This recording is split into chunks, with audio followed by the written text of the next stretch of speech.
Powdered fruit. Have you ever used powdered fruit in your mead or wine or beer making? Maybe, maybe not. Today we're testing how well these true fruit powders work for mead specifically. So let's get started.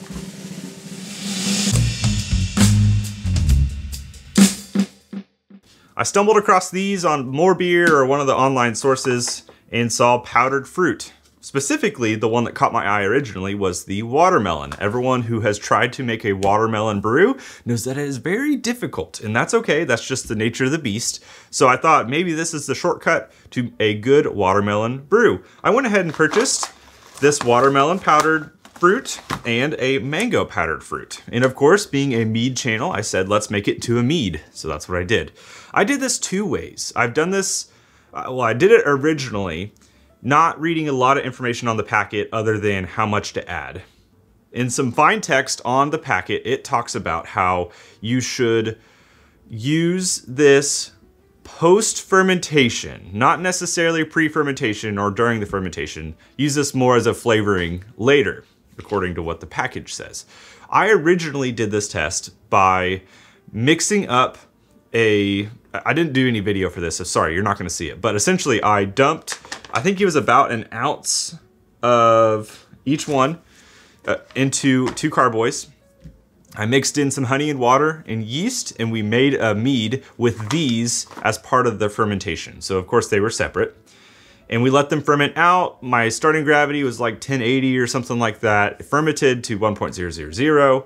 We stabilized and we back sweetened the brews. So we had a fermented on powder version mead and a fermented on mango version mead. I tasted those, and then literally as I'm tasting them, I'm looking at the packets going, oh, this says you should do it after fermentation. So what I did was I did that. I had a large traditional mead already going, and it was an orange blossom traditional mead, which was the same honey that I used for the original batch that I made.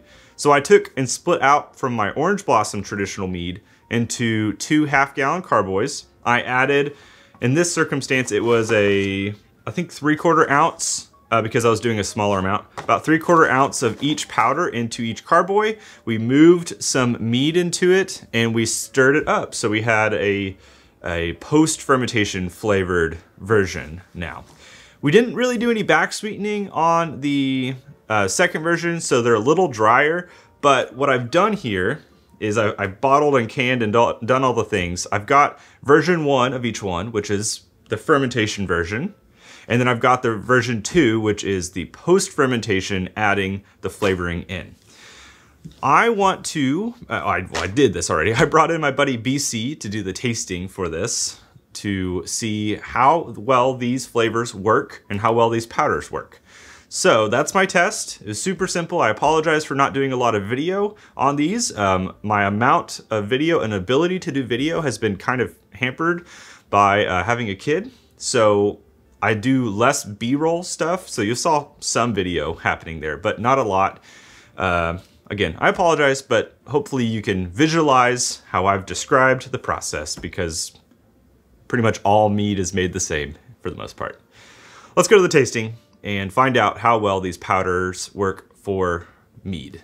BC, you're a fan of powdered beverages. Yeah. You've done a powdered mead in the past. Yeah, just all powders. All powders. Barely any water. Well, this had water, this had things. We've tasted these before in a different setting, and I went back and I did it correctly. So we're gonna taste some powdered fruit mead. We're gonna start, you wanna start with mango or watermelon? Let's start with watermelon. Go big or go home. Okay, so I'm gonna pour you a watermelon 1, which will be your left hand. Okay. This is, you've tasted this one previously because this was watermelon powder, but fermented on. Oh, okay. Watermelon 2 was a trad. Added in second. Added as more of a flavoring. Okay. No fermentation. Back sweetened, I don't think to the same levels. It's quite a bit clearer. Yeah, it's interesting. That's kind of weird. That is odd. Okay. Okay, well. So fermented. Yes. After back sweetening. This should be the same honey if I remember too. Cool. Hopefully. Okay. All right, so watermelon 1. That stinks. Get the honey. Get a little bit of fruity. Yeah, but it tastes like a traditional. It does. Relatively sweet. Yeah. Traditional, yeah. It's not bad, but definitely not like screaming watermelon. Like if I didn't know this was supposed to be watermelon, I would say the same thing. It's that's a fruity honey with a... I tried to go by the amount that they said to use on the package per however many gallons. There's like, if you really look for it, you kind of like, you can a little bit pick up the watermelon, but... I remember this being really rind tasting though, at one point when we tasted it. It wasn't like the nice part of the watermelon you like. It was like you got too much of the green, you're like, part ooh. you turned into pickles? Yes. It's fine. Okay, let's see if maybe adding it later, post-fermentation, does anything.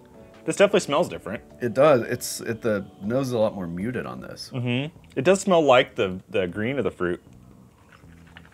Woohoo! Oh, Much drier. I mean, I definitely back sweetened a little bit, but definitely not to the same extent. That is... What on earth? Okay, hold on. I don't think sweetness would help that taste either. I think there's something green. There's like... Yeah. This tastes like you actually, like you only ate the part where it goes from the pink to the green, that little white. Yeah, that white. You just kind of only ate that. It's so sour initially, and then that sourness just vanishes, and you're left with it's like a herbal. That's odd. Kind of. I mean, it is like watermelon, but not flavor. the part you want. Not what I want, at least. No, it's not the part I typically eat. I would say between the two, maybe the back sweetening definitely helped in the first one. I don't know if back sweetening would help in this circumstance. Keep going back. It's like a challenge. Like you have to, you have to do it 3 times. Yeah, that's gross. Okay. Well, I would say that I prefer the one that was fermented on, but I don't necessarily know that was only because of sweetness.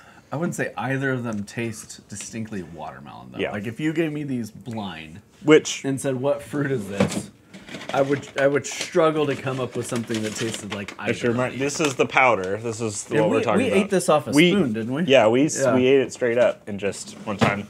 So now let's go to mango. Okay. Same premise. Mango is one of my favorite fruits. Really? Mm-hmm. Yeah, when I was in Nicaragua, there were these little kids that would come around selling fresh mango, and it was like unripe, and so you'd put a little salt on it, and it was kind of sour and tangy and crunchy. Fell in love with mango. Yeah, it's hard to get unripe mango in the States. It's hard to, I feel like, to get, I don't know, I have a hard time getting quality mango. Sure, sure. Other than like the chunks, the frozen chunks. Nose-wise, I'm just going back and forth.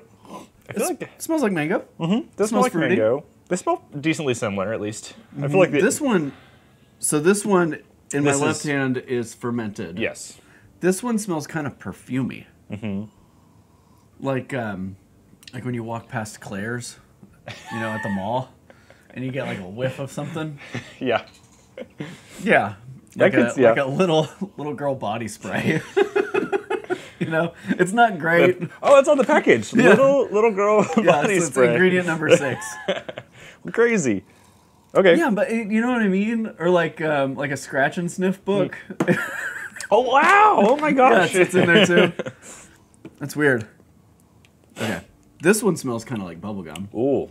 This one has a weird end, the first one. Like it starts sweet, it's got that fruity kind of nice thing, and then all of a sudden it's just like, there's something at 8 seconds in. Yeah, it kind of like falls off. It tastes like mango though. Mm-hmm. It's not great. No. It could use acid and tannin adjustment, but the mango flavor itself is there. Yeah. Yeah, I think this is a closer product, for sure. But it definitely does still needs the help. It's not a throw in and magically it's there. Yeah, yeah. Okay, next. This is post-fermentation. You're always going to expect to balance something, though, right? So. Try again. Maybe I didn't back sweeten these as much as I thought I had with the secondary one. It's not as gnarly as this one, though. Ooh, it's got a finish that you don't really want to hang around. No. Almost a chemical kind of bitter, I don't know, like a cleaning product kind of thing. Yeah, I would, I don't like that bitter bite that's there. Yeah, like it makes my body shudder. Again, I would go with the primary, and again, sweetness is helping, but I do think there's a difference in taste. This one is nice. Out of all 4, this one, the fermented mango powder, is the nicest one. That's fascinating. Well, there are a bunch of other ones. I'm not saying don't go and buy this stuff. I think that there are uses for it. Obviously, they have a whole market for it. So if you'd like to go and experiment with these flavorings, there's a bunch of other fruit, but also don't sleep on real fruit. Go check out Doing the Most if you'd like to. Oh, look, he's even wearing his branded merch. I found swag for the day. And go check him out. Links in the description, of course. And we'll see you next time with more booze. Cheers. Cheers. Be very careful which one you pick.